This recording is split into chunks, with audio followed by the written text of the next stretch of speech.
Então, o tema de novembro é harmonia no relacionamento, porque estamos o ano inteiro pensando, refletindo, aprendendo e crescendo no relacionamento. Então, cada mês tem uma ênfase que vem daquele mês. Então, o mês de novembro é o mês da música. Daí esse tema, harmonia, que tem tudo a ver com a música, né? Harmonia no relacionamento, ou nos nossos muitos relacionamentos. E temos aprendido muito. E domingo, Jonas e Abner foram usados por Deus para ministrar à igreja, e aprendemos muito sobre harmonia no relacionamento. O Abner pela manhã usou a história e a vida de Josué, e foram lições muito preciosas. E à noite o Jonas usou a orientação de Paulo aos Colossenses, e também nos deu orientações preciosas para que o nosso relacionamento seja cada vez mais harmonioso. Então, nossa leitura de hoje, seguindo essa série chamada Harmonia no Relacionamento, está em Atos 2, a partir do 42. É um texto muito conhecido, muitos de nós poderíamos citá-lo de cor, mas é um texto que vale a pena revisitar todo ano, pelo menos uma vez no ano. A gente tem que revisitar esse texto, esse trecho, essa passagem da Bíblia, logo depois do derramamento do Espírito Santo. Aqueles homens e mulheres foram cheios do Espírito e começaram a viver algo extraordinário, nunca antes vivido ou experimentado pelo povo de Deus, que é o fato de que agora Deus estava habitando nos crentes. Até Atos 2, Deus habita nas alturas e se manifesta no templo, ou em algumas situações e ocasiões em que se faz necessária a sua manifestação. Mas de Atos 2 em diante, então nós temos essa virada de chave, onde Deus não mais se manifesta em lugares específicos, mas agora Ele habita naqueles que creem, onde nós, os que creem, somos feitos morada, templo, tabernáculo, habitação do Senhor. O Espírito foi derramado e agora Ele está em nós. E aí as coisas começaram a acontecer de maneira muito especial. E o início está aqui. Então a gente vai voltar o nosso olhar para o início das coisas, para que os princípios da igreja e da vivência do reino de Deus possam entrar em nós, para que a gente viva as mesmas experiências daqueles irmãos de Atos. Então diz assim, Atos 2, a partir de 42.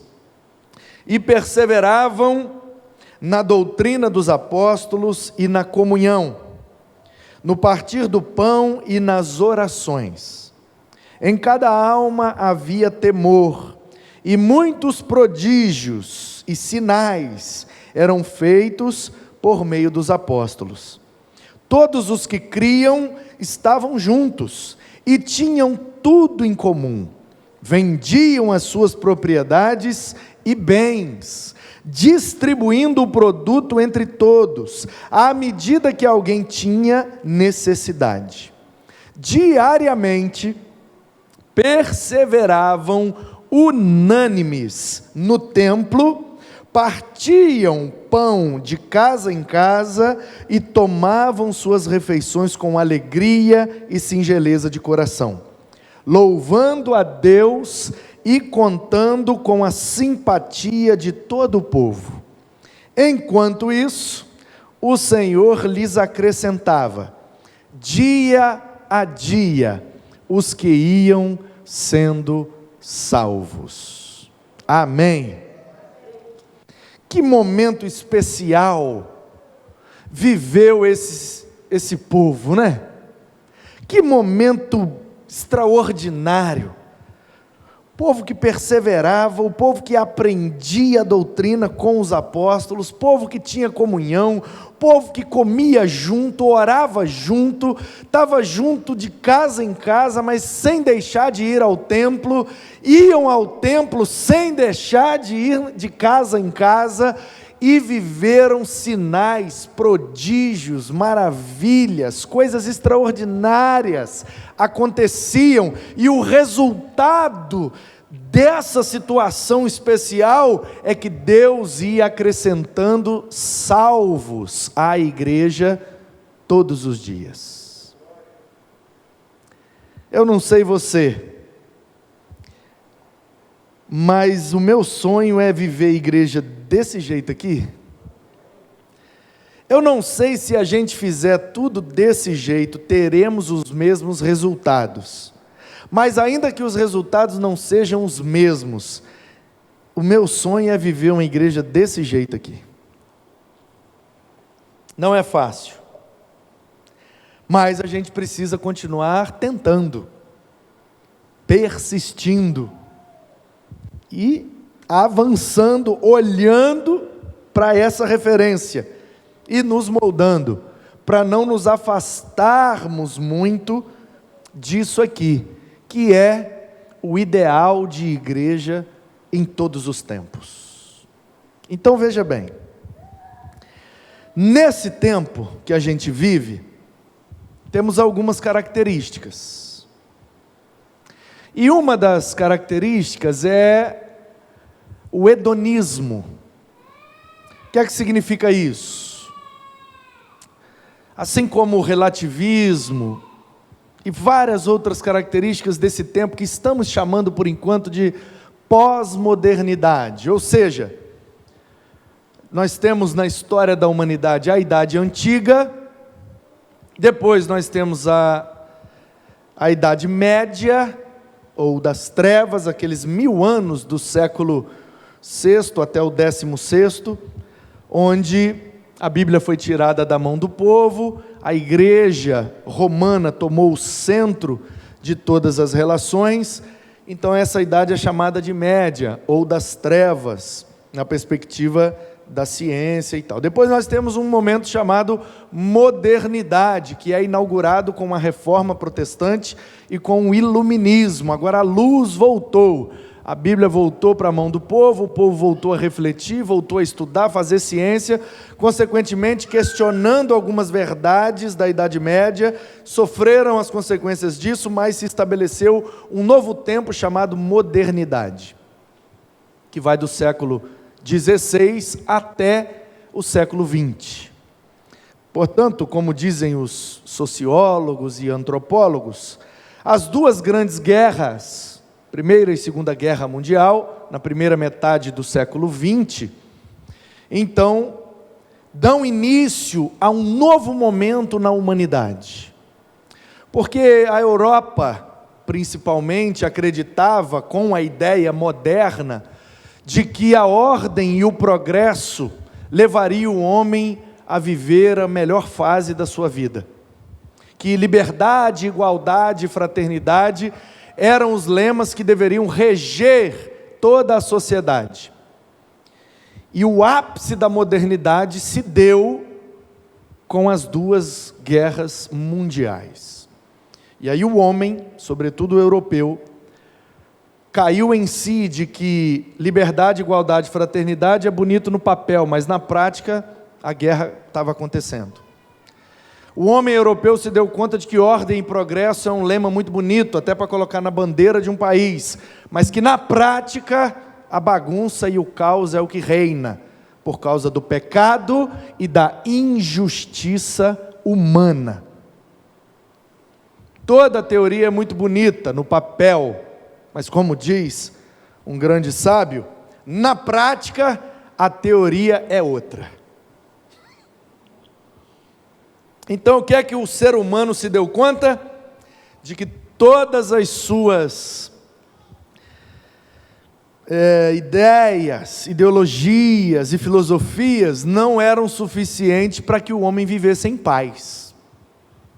Porque o homem se deu conta de que com todo conhecimento, com toda a ciência, com o uso da razão e da tecnologia, ele não conseguiu viver sem brigar.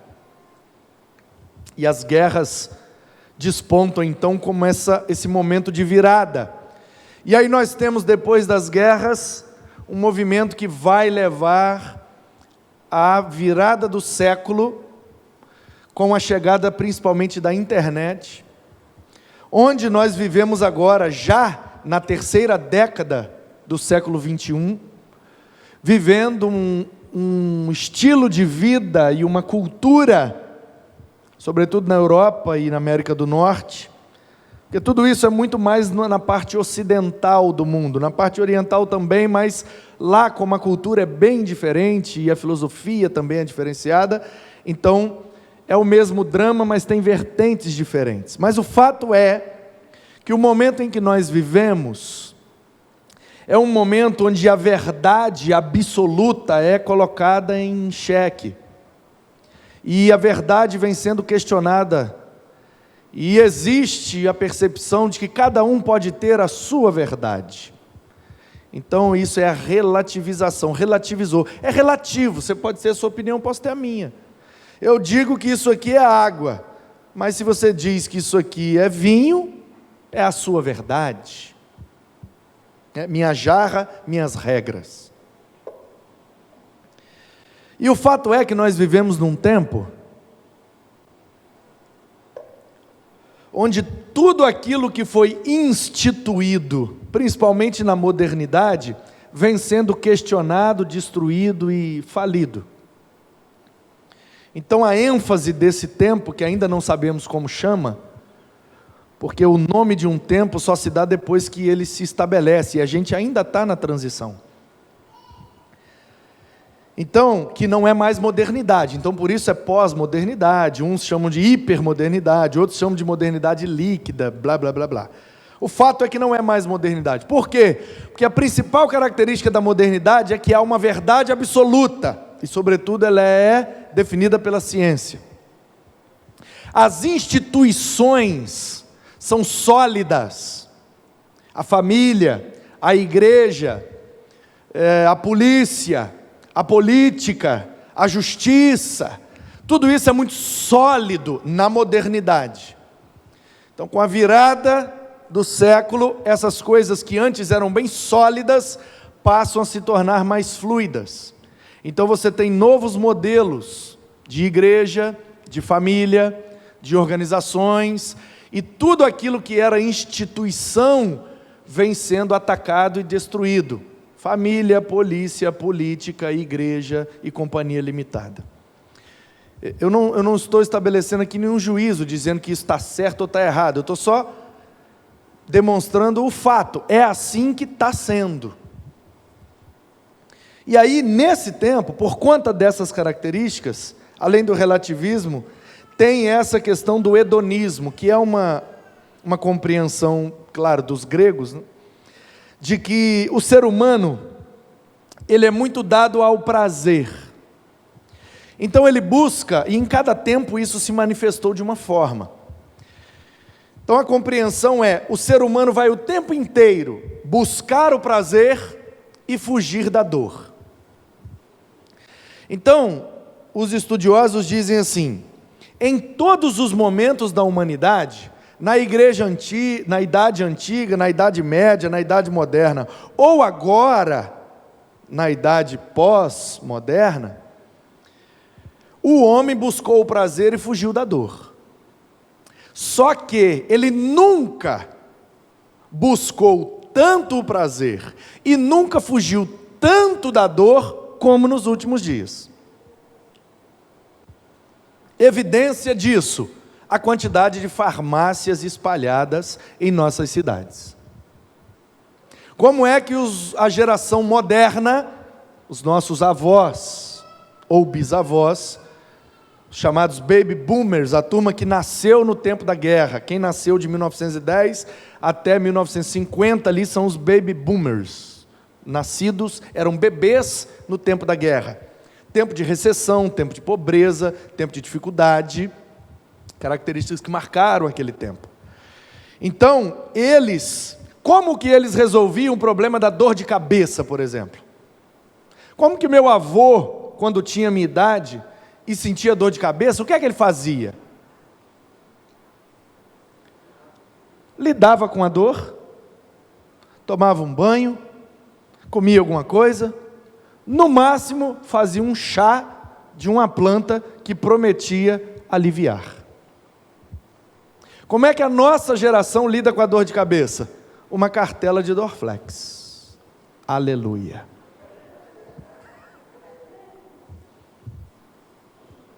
Verdade ou mentira? Como que a geração passada, moderna, lidava com as dores físicas e emocionais? Não estou aqui dizendo o que é certo e o que é errado, eu estou querendo mostrar a você a diferença. Como a geração moderna encarava o sofrimento e como esta geração pós-moderna encara o sofrimento. São abordagens muito diferentes. Então, o hedonismo, que é essa percepção filosófica de que o homem busca o prazer e foge da dor, ele é muito forte nesse tempo agora. Muito forte. Tanto que, se uma pessoa for contrariada numa determinada organização, ela sai dela e busca onde ela vai ser melhor tratada. O que é que fazia as pessoas da geração moderna mudar de trabalho ou mudar de igreja, por exemplo? Mudança geográfica. Se eu mudar de cidade, aí eu tenho que mudar de trabalho e tenho que mudar de igreja.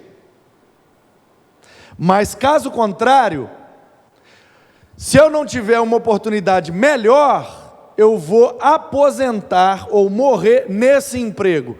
A média de tempo num determinado emprego era altíssima. As pessoas entravam numa empresa e aposentavam nela. Isso era normal, comum.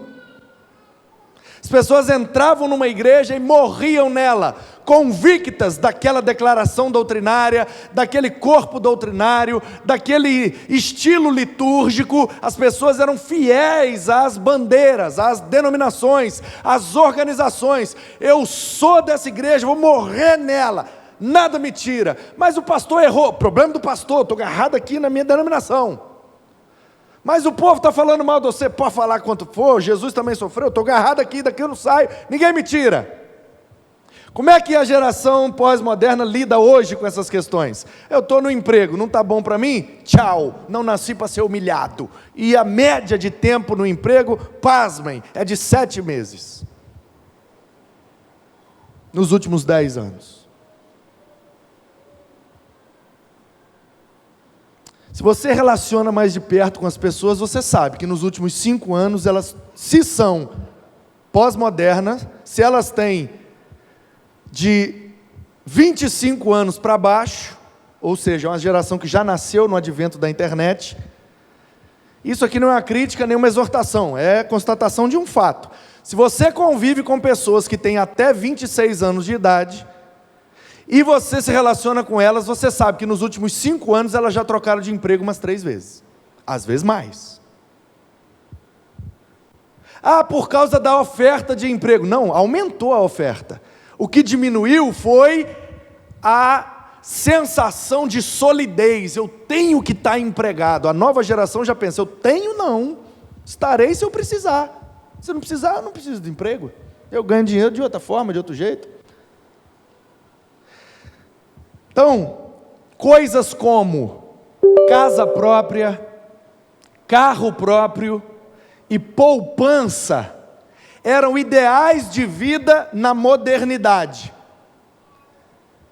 A geração moderna vivia para ter a sua casa própria, o seu carro próprio e a sua poupança, para deixar para a próxima geração. A geração pós-moderna, ou seja, os meninos que têm hoje até 20, 21 anos, eles não se preocupam mais. Não é mais um ideal de vida ter casa própria, carro próprio e poupança. Por quê? Porque tem investimento que rende mais do que poupança. Eu tenho Uber, não preciso ter o carro. E o que eu pago de aluguel, no final das contas, vai ser mais barato do que o que eu vou pagar para ter uma casa própria, fora a despesa que eu vou ter de manutenção e de impostos. Portanto, a compra de carros próprios vai diminuindo cada vez mais, e a oferta de aluguel de imóvel e de carros vai subindo cada vez mais. Uma mudança de comportamento que nós precisamos estar atentos, que ela está acontecendo. Então as pessoas não têm mais aquele ideal de vida de passar num concurso para trabalhar num determinado lugar o resto da vida. Eu não. Eu entro aqui, trabalho, junto meu dinheiro e vou fazer minha viagem dos sonhos. Então a geração pós-moderna, ela está muito preocupada com o prazer das coisas. Que prazer eu tenho de trabalhar 30 anos na mesma empresa, na mesma mesa, com o mesmo computador, com os mesmos papel, com o mesmo chefe, com o mesmo... Deus me livre, eles dizem assim. Eu vou lá, trabalho, junto meu dinheiro e vou fazer meu mochilão na Europa. Um dos conteúdos no YouTube que atualmente fazem mais sucesso são os meninos brasileiros que estão rodando o mundo com a mochila nas costas, fazendo vídeo todo dia, mostrando como é que é viver ao longo do mundo, trabalhando com o que dá. O cara entrou num supermercado em Londres e comprou um fardo de água e foi num parque em Londres e começou a vender água. Ele pagou 90 centavos de euro num fardo e vendeu por €1 cada água. Então ele gastou 90 centavos e arrecadou 12 euros. Aí ele foi lá e comprou mais uma, ele vendeu 3 fardos em 2 horas, ele arrecadou 30 euros, que foi suficiente para ele pegar um trem e ir para a França, fazer turismo. E o que vai ser lá da França? Chegar lá eu vejo.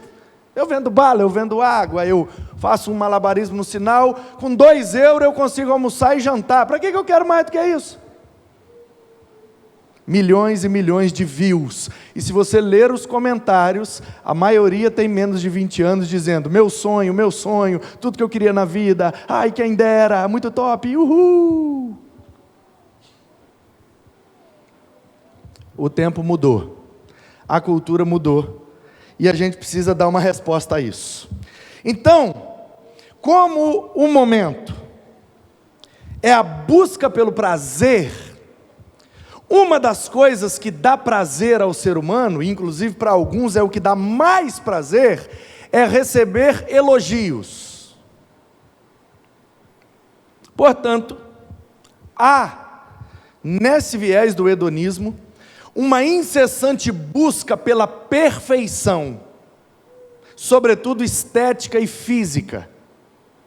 Então é muito comum, nos dias de hoje, as meninas lindas, bonitas. Eu vi esses dias, a Ana Paula me mostrou lá uma menina que estava em crise, querendo morrer, deletou a conta do Instagram, de não sei quantos milhões de seguidores. Qual o motivo?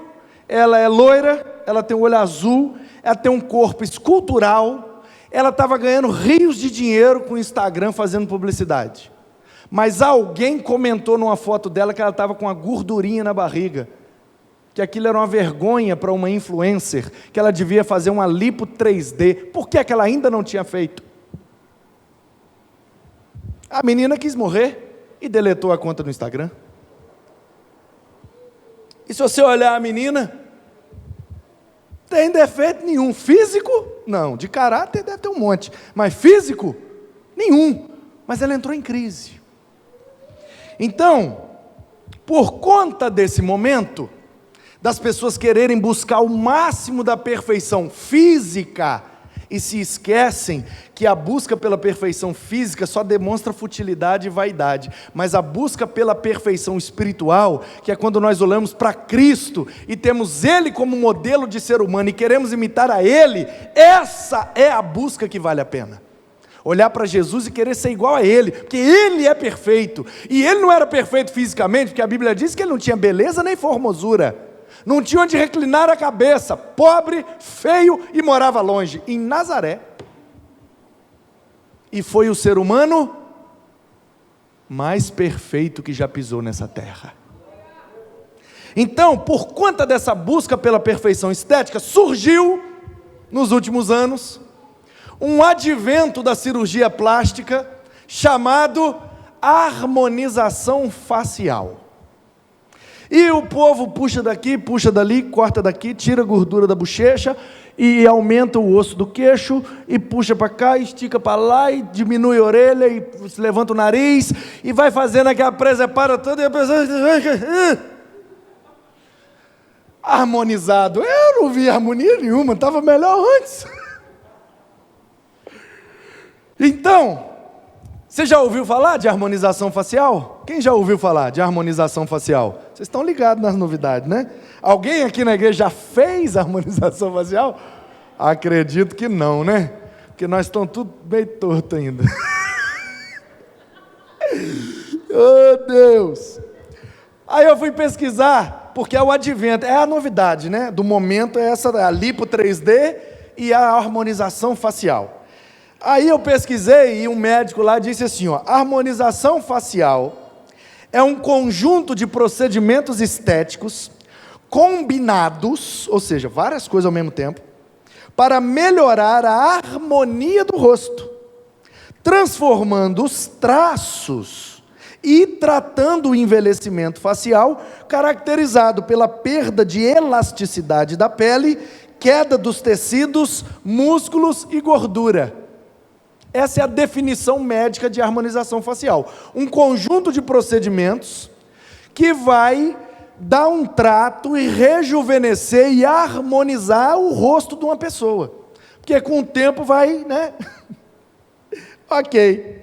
Aí fui lendo, peguei um artigo do médico, que é o bambambam dessa área, e fui lendo. E eu não vou botar ele aqui, porque eu não vou fazer propaganda, porque nós não somos público-alvo desse negócio, né, gente? Então, o que eu descobri na leitura? Que tem um negócio no rosto que essa galera busca, que chama simetria. Então, a simetria do rosto é o principal parâmetro e objetivo da harmonização facial. Ou seja, qual é a distância da minha orelha até o meu nariz do lado de cá? Aí o cara vai e mede. Aí ele vai e mede para o lado de cá. Aí se aqui deu uma metragem, aqui deu outra metragem, meu rosto está assimétrico.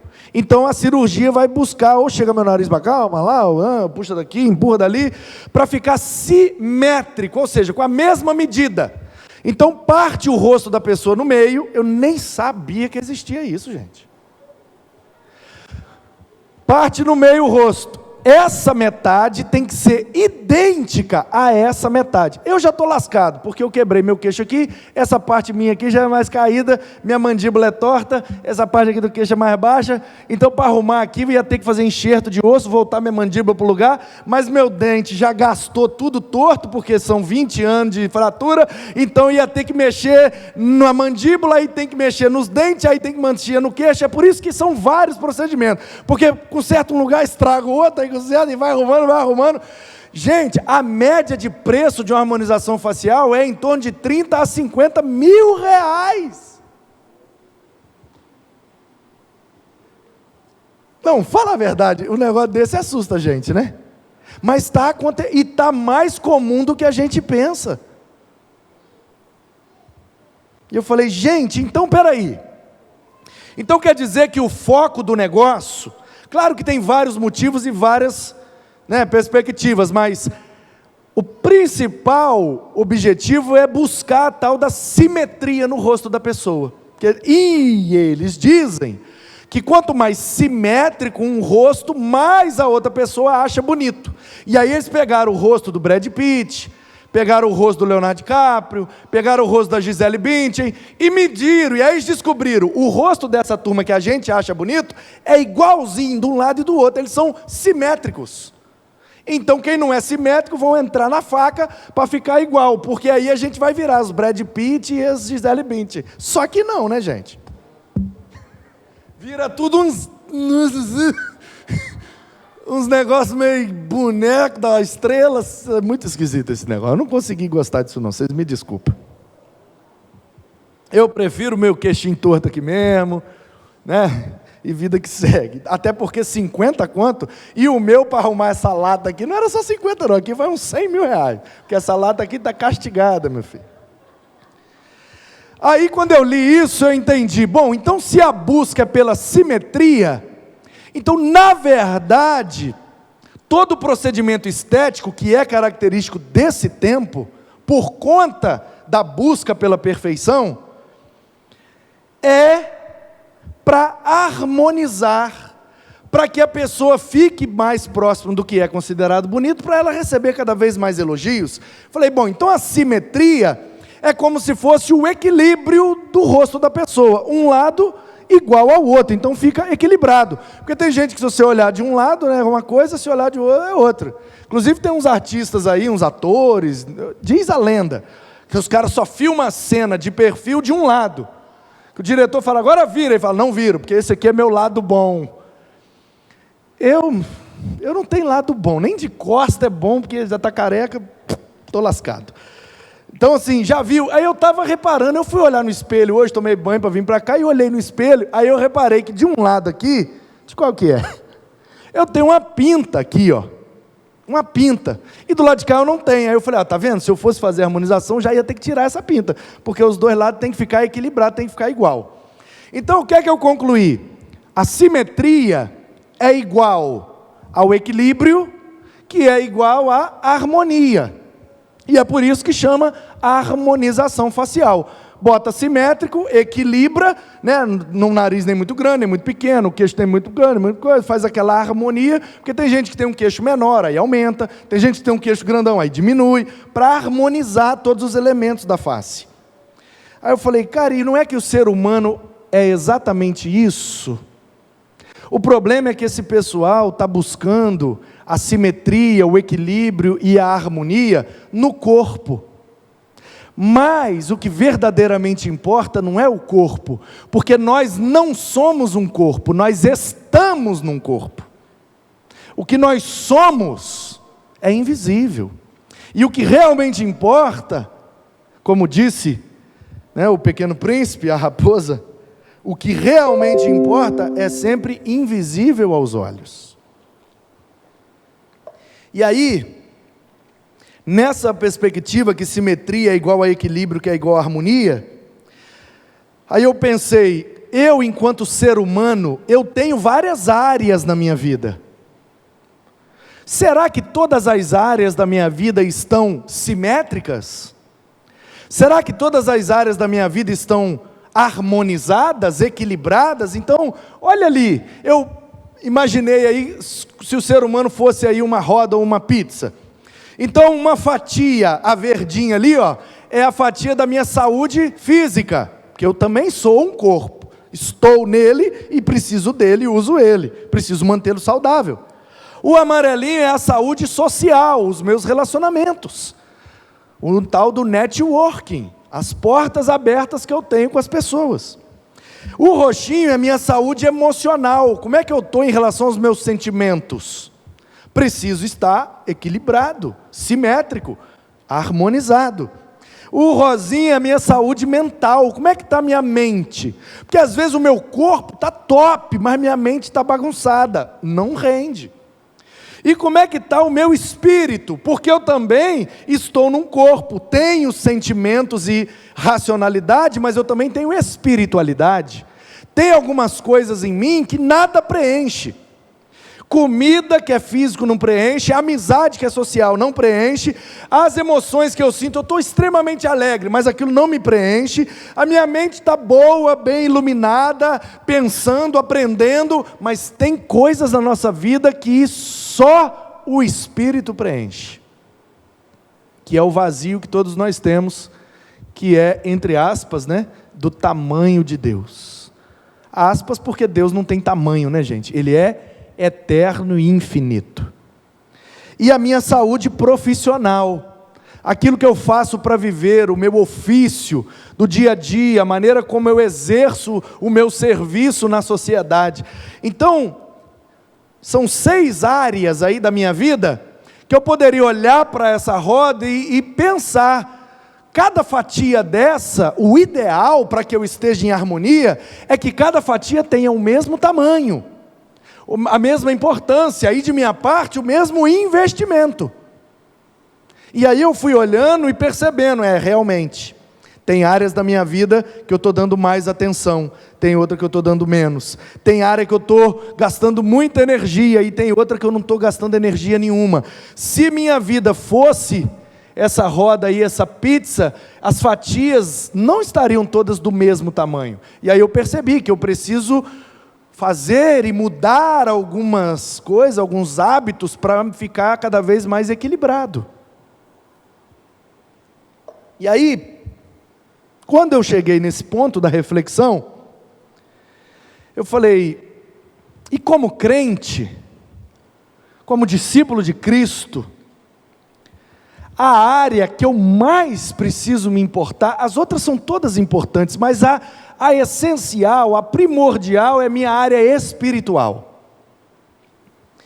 E aí eu falei, então eu preciso, assim como o povo está buscando harmonização facial, corporal, física, eu preciso como crente, ter uma orientação da palavra de Deus, para eu buscar a minha harmonização espiritual. Então por isso que o título dessa mensagem é, Em Busca da Harmonização Espiritual. Como é que a gente fica espiritualmente harmonioso, equilibrado, simétrico? E esse texto me mostrou exatamente o que eu preciso. Então, precisamos equilibrar nossa espiritualidade, harmonizar nosso relacionamento com Deus, com a criação e com as pessoas à nossa volta. E isso tem que ser equilibrado. Eu me relaciono muito com Deus, mas eu destruo a natureza e bato nas pessoas. Está desequilibrado. Eu me dou muito bem com as pessoas, mas eu não quero saber de Deus. E estou fazendo desmatamento. Está desequilibrado. Não, eu sou um amante da natureza, eu defendo os animais, a floresta, os mares, os rios, e eu oro todo dia, mas eu não me dou bem com ninguém que eu convivo. Percebe? São 3 áreas: meu relacionamento com Deus, com a criação de Deus e com as pessoas que são imagem de Deus que estão à minha volta. Isso precisa estar equilibrado, senão vai cair, vai dar ruim. Então como que a gente pode fazer isso? E aí voltando para o texto, Atos 2, de 42 a 47, em primeiro lugar eu vi aqui, que precisamos ter equilíbrio, entre conhecimento e relacionamento. Essa é a primeira área, primeira coisa que a gente tem que fazer, equilibrar o conhecimento e o relacionamento.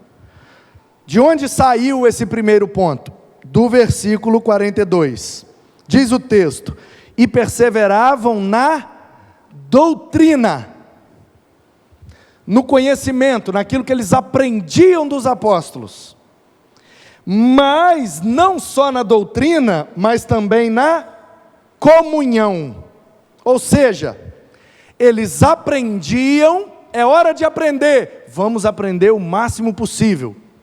Agora acabou a aula, é hora de conviver, então vamos ter comunhão o melhor possível. Eles tinham equilíbrio, porque às vezes para nós é o que falta, a gente tem muito conhecimento e pouco convívio, ou a gente tem muito convívio e pouco conhecimento, e às vezes o conhecimento se torna empecilho para o convívio. Eu já ouvi de gente que diz assim, eu não vou naquele lugar não, aquele povo fala sempre a mesma coisa, eu já sei tudo que eles falam lá, não preciso ir lá não. Percebe? O conhecimento cresceu demais, o convívio ficou para trás, esse cara está desequilibrado, daqui a pouco ele vai ter um problema. E eu já vi gente que diz assim, que mané estudar, aprender, crescer, nada, eu quero ser da turma do fundão, amigo de todo mundo, que participa de tudo, e estamos nessa para curtir, negócio de aprender, eu não gosto de negócio de estudar não, isso não é comigo não, muita comunhão e pouco conhecimento, nenhum extremo, nem outro gente, o negócio é harmonização espiritual, então nós vamos ter conhecimento, na medida em que teremos relacionamento. Um não pode prejudicar o outro, eles têm que se ajudar para a gente crescer equilibrado. Amém?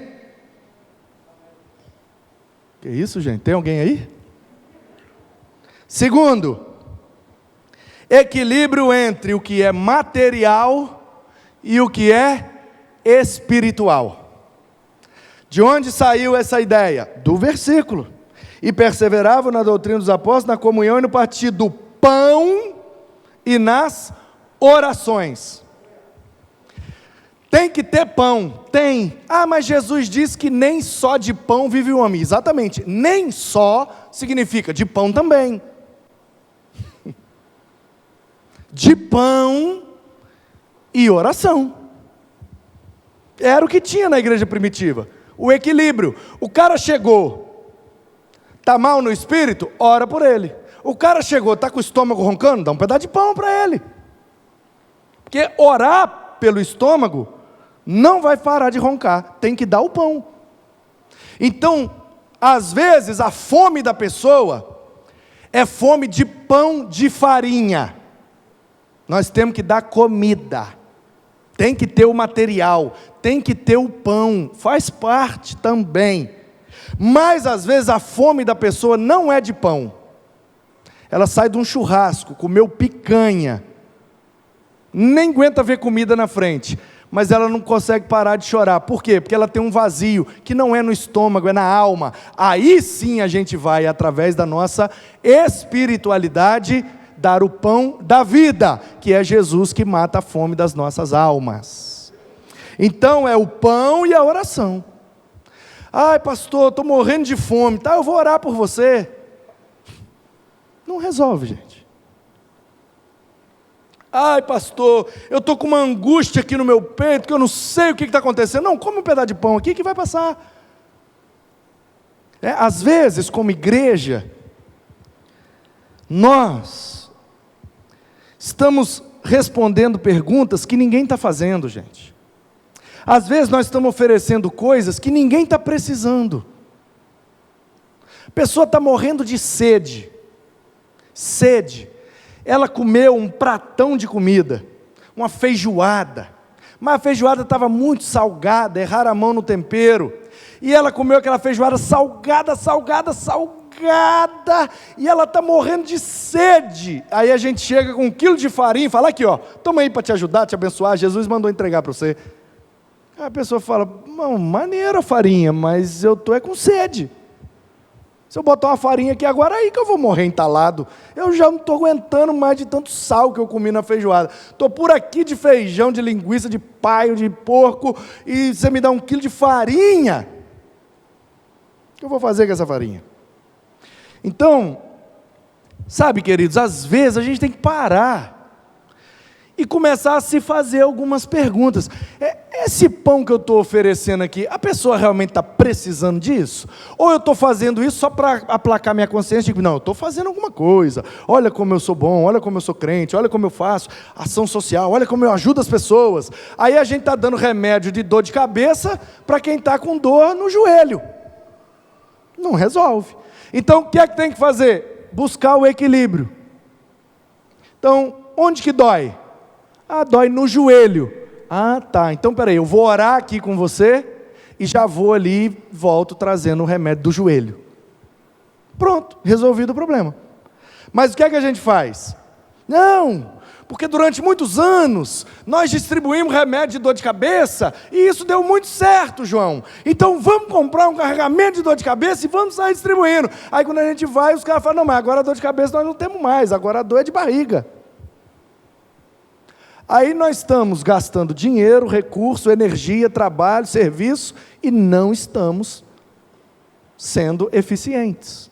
A igreja primitiva era eficiente, por quê? Porque ela dava exatamente o que as pessoas precisavam. Quer comida, tem pão. Tá? Quer converter? Tem oração. Vem para cá. Uma coisa é uma coisa, outra coisa é outra coisa. Elas não são substituíveis.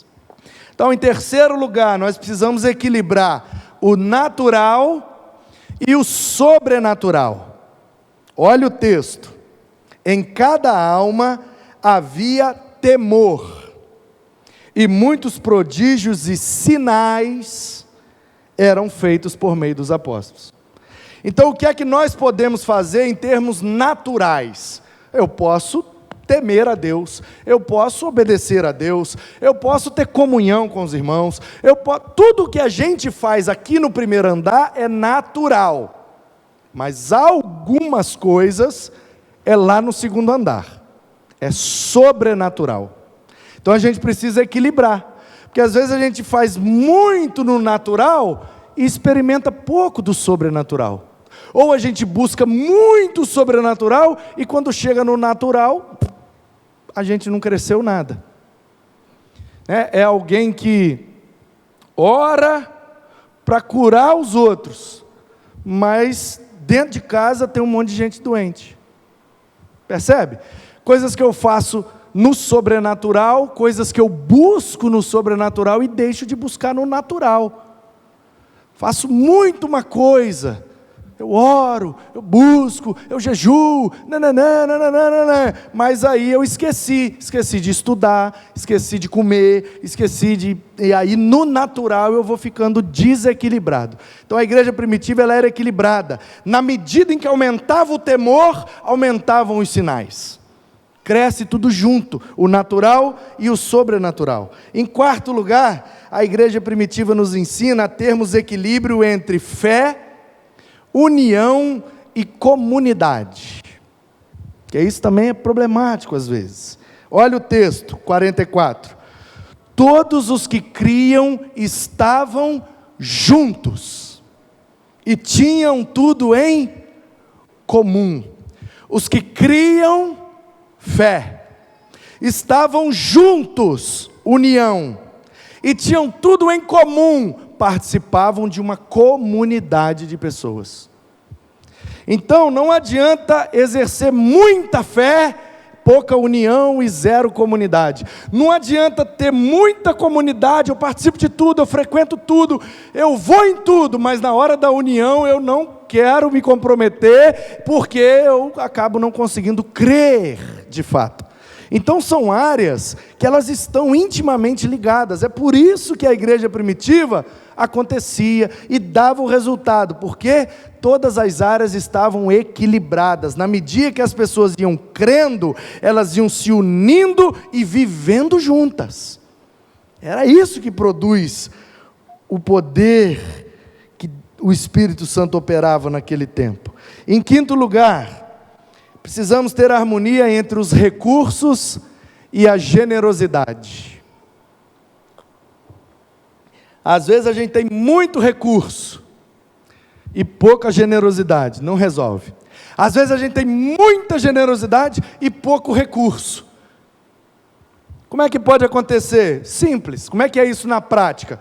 O cara foi promovido, o cara tem um bom emprego, o cara conseguiu, saiu lá um negócio na justiça, ele recebeu um dinheirão, mas ele é pão duro. Então a comunidade continua passando necessidade. Ou o outro cara que é extremamente generoso, mas falta a ele o recurso. Então ele fez um servicinho ali, ganhou R$200. Em vez dele fazer uma feira, comprar um negócio e tal, pegar os 20 dele, jogar ali, estamos junto, e pagar as continhas dele e tal, não, ele vem num culto, se empolga e dá os 200. Aí quando ele chega depois do culto em casa, não tem nada para comer. Aí ele, ai meu Deus, e agora? Entendeu? Então qual é o ideal, gente? O ideal é a harmonização, é o equilíbrio, é a simetria. Eu vou ser generoso na medida em que tenho os recursos. E eu não vou deixar nem o recurso, nem a generosidade desequilibrar. À medida que Deus for me dando recurso, eu vou aumentando minha generosidade. E a ideia é que cresça tudo junto. E esse é o que realmente, geralmente, acaba acontecendo. Olha o que diz o 45. Vendiam as suas propriedades e bens, distribuindo o produto entre todos. Olha como eles eram generosos, vendia tudo e entregava para a comunidade. Tá, mas não entregava de qualquer jeito. À medida que alguém tinha necessidade. Tem a necessidade? Vamos fazer. Não tem a necessidade? Vamos guardar. Porque às vezes a gente fica fazendo sem necessidade, aí esgota o recurso. Aí na hora que precisa, não tem mais. Quem está entendendo, diz um amém aí. Meu Deus, vocês estão... Vamos acabar logo com isso. Sexto, constância e sinceridade. Constância e sinceridade. Duas coisas que, se não estiver equilibrado, dá problema na igreja. Por quê? Muita sinceridade gera pouca constância. E é muito constante, mas pouco sincero. Participa de tudo, vai em tudo, está em tudo, mas nunca está de coração, nunca está entregue de corpo e alma 100%. Olha o que diz o 46. Diariamente, ou seja, todos os dias, diariamente, olha a constância desse povo. Eles não eram crentes só no domingo, eles não eram crentes só na quinta-feira, eles não eram crentes só na hora da oração, dos homens, das mulheres, não, eles eram todos os dias. Olha a constância desse povo. E o que acontecia? Perseveravam unânimes no templo, partindo o pão de casa em casa e tomavam suas refeições com alegria e singeleza de coração. Faziam com alegria, fazia porque queria fazer, fazia satisfeito, estou fazendo isso e está muito bom. Porque não adianta a pessoa ter constância, participar de tudo, ir em tudo, estar de corpo presente em tudo, se não botar o coração na coisa. E também não adianta ter muito coração, muita alegria, muita entrega e um dia só e depois nunca mais ir. Muito coração e pouca constância, está errado. Muita constância e pouco, está errado também. Qual é o ideal? O equilíbrio. Porque eu conheço gente dos dois extremos. Gente que quando empolga, sai da reta, mano. Entra lá no gabinete com projetos e ideias, e nós vamos, Guaranhuns vai ficar pequeno para nós, Vila Velha, Espírito Santo, até os peixes da praia vai converter. Aleluia, amém, meu irmão. No próximo culto já não vem mais. Aí chama para uma reunião, já não quer mais. Aí empolgou, e nananá, e lalala, e depois já não quer mais. Muito coração e pouca constância.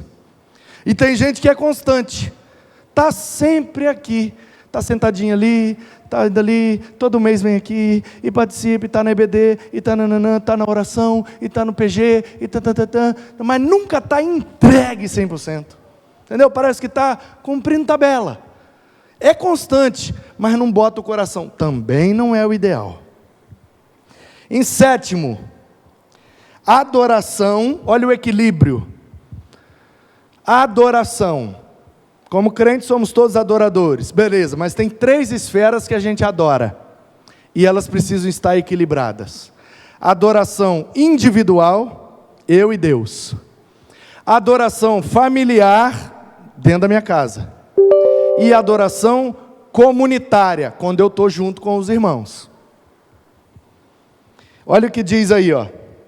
Diariamente perseveravam no templo e de casa em casa. Então hoje é dia de estar lá no templo, bora para o templo. Eles iam, perseveravam e adoravam no templo. Hoje é dia de ir na casa do fulano. Então, seja no templo, ou na casa do outro, ou na minha casa, era a adoração equilibrada o tempo todo. Dia de ir no templo, vamos todo mundo. Dia de ir na casa, só vai 2. Ou, dia de ir na casa, é aniversário, diz que vai ter lá um cachorro quente. Aí vamos todo mundo na casa. Aí no dia seguinte tem culto, vem só 3 no culto. No templo, entendeu? Presta atenção, se no dia a dia da igreja a gente não vive essas situações. Vive. E como é que a igreja primitiva vivia? De maneira equilibrada. Eles não eram exagerados em nenhuma coisa, eles eram constantes, firmes, abundantes, mas sem desequilibrar as áreas da vida.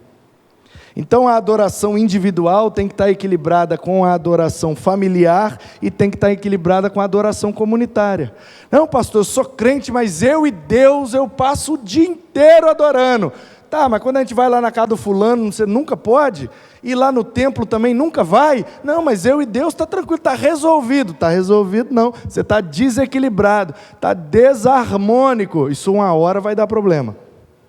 Ou eu vou no templo em todo culto, toda programação, tudo que tem, o pastor manda mensagem, convida, eu estou lá, mas na minha casa nunca tem nada, nem oração, nem culto, nem louvor, não sei o quê, nananã, e eu também não quero participar na casa de ninguém, porque eu não gosto, porque eu não vou, porque é isso, porque é aquilo, porque é aquilo, porque é aquilo, e eu com Deus, assim, eu passo uns 40 dias e nem oro, mas eu estou lá no templo, todo culto, está desequilibrado, não pode. Oitavo, nossa, quantos pontos, né, gente? Culpa do texto que é tão rico, o que eu vou fazer? Simpatia e crescimento. Olha o que diz: louvando a Deus e contando com a simpatia de todo o povo. Enquanto isso, o Senhor lhes acrescentava. Olha que duas áreas que estão intimamente ligadas. Quando o povo olhava a igreja com simpatia, Deus acrescentava os que iam sendo salvos. O que é simpatia, gente? Você sabe que esse texto originalmente foi escrito em grego. Tem que repetir para nós aprender. Novo Testamento foi escrito em grego. Qual o problema? Algumas palavras ao longo do tempo vão mudando o sentido original. Para nós, hoje, simpatia é aí tem gente que, eu já vi gente que interpreta assim, e não está errado não, se for assim já está até bom. Não, pastor, a igreja tem que ter a simpatia, ou seja, tem que dar uma boa noite, tem que sorrir, ei, boa noite, seja bem-vindo, que bom que você veio, Deus te abençoe, como é que é o seu nome, nossa, que igreja simpática, olha que é bom isso, é ótimo, quero é mais. Agora, o original aqui, simpatos. Patos é sintoma, é sentimento. Por isso que a patologia é a ciência que estuda os sintomas das doenças, para chegar num diagnóstico. Então, sim é no mesmo, é junto, né? Sincronia, no mesmo tempo. Simetria, na mesma medida. Simpatia, no mesmo sentimento. No mesmo sentimento. Isso foi exposto por Paulo com uma frase que é exatamente o significado original de simpatia. Paulo, orientando a igreja, ele disse: chorem com os que choram e sorriem com os que se alegram. Isso é simpatia, ou seja, se coloquem no mesmo sentimento deles. Então, como que é que a igreja contava com a simpatia do povo? Quando o povo ia se convertendo, ia chegando para a igreja conseguia sentir o que eles sentiam. Sentir a dor deles, sentir o drama deles, sentir o vazio deles, a necessidade deles, e aí a igreja ia e supria, eles se sentiam acolhidos, abriam seus corações, por isso eram salvos. Então, esse é o princípio. É bom a gente dar sorriso, boa noite, seja bem-vindo, botar os meninos com as plaquinhas lá embaixo, bem-vindo, que bom que você veio, é bom, importante, faz bem, mas não é isso que está dizendo aqui. O que está dizendo aqui é, toda pessoa que frequentar as nossas reuniões, precisa que a gente tenha sensibilidade de perceber o que ela está sentindo, para a gente abraçá-la com aquele sentimento. Ei, tudo bem? Como que é o seu nome? Você está meio tristinha hoje, hein? O que está acontecendo? Você está meio triste? Me dá um abraço aqui. Fica assim não, menino. Jesus é bom e Deus é mais. Deixa eu pegar seu contato. Eu quero te mandar uma mensagem. Te mandar amanhã uma mensagem boa para você ouvir. Que uma vez eu estava triste, eu ouvi uma música. Me dá seu contato no WhatsApp. Amanhã eu vou te mandar a música. Porque quando eu estava triste, eu ouvi essa música. Me fez tão bem. Você pega o contato, no dia seguinte você manda a música. A pessoa dá o play, ouve a música. Poxa vida, Era isso que eu estava precisando. Aí chega no outro culto, ela está aqui, aí quando ela vai te ver, ela já vai te procurar. Ei, muito obrigado, aquela música que você me mandou, nossa, me fez tão bem, muito obrigado. Abraçou, você conseguiu sentir o que eu estava sentindo, percebeu a minha necessidade, você me acolheu, supriu, um abraço aqui, estamos juntos. Vai ser acrescentada na comunhão. É difícil, gente? Não é. Por que é que a gente não faz? Porque o pecado nos trava para não viver essa realidade, porque o diabo sabe que o dia que a gente botar esses princípios em prática, ninguém segura a igreja. Então, revisão e conclusão. Vamos revisar? Precisamos equilibrar no conhecimento e relacionamento, material e espiritual, natural e sobrenatural, fé, união e comunidade, recursos e generosidade, constância e sinceridade, adoração individual, familiar e comunitária, simpatia e crescimento.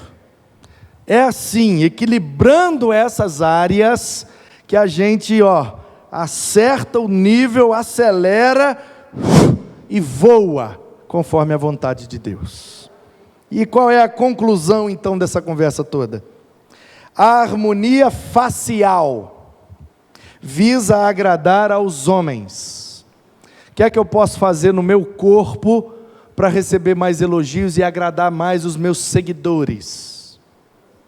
A harmonia espiritual visa agradar a Deus. Se esse povo tem motivação para fazer cirurgia no corpo inteiro, porque eles querem agradar as pessoas, por que é que nós, a igreja, não teríamos motivação para fazer tudo isso e agradar o nosso Deus? Eu estou motivado, muito mais do que esses influencers querem ficar com o corpo perfeito, eu quero ficar com a minha espiritualidade harmonizada, simétrica, equilibrada, porque só assim eu vou frutificar para a glória de Deus. Que você saia daqui nessa noite, disposta a colocar esses princípios em prática, porque eles não saíram da minha cabeça, eles saíram da essência, dos princípios da igreja primitiva, e isso funcionou naquele tempo, e funciona até hoje, vai funcionar até Jesus voltar, porque isso aqui não é método, isso aqui é princípio. Vamos viver isso, e experimentar tudo que aqueles irmãos viveram. Será assim, para a glória de Deus, em nome de Jesus.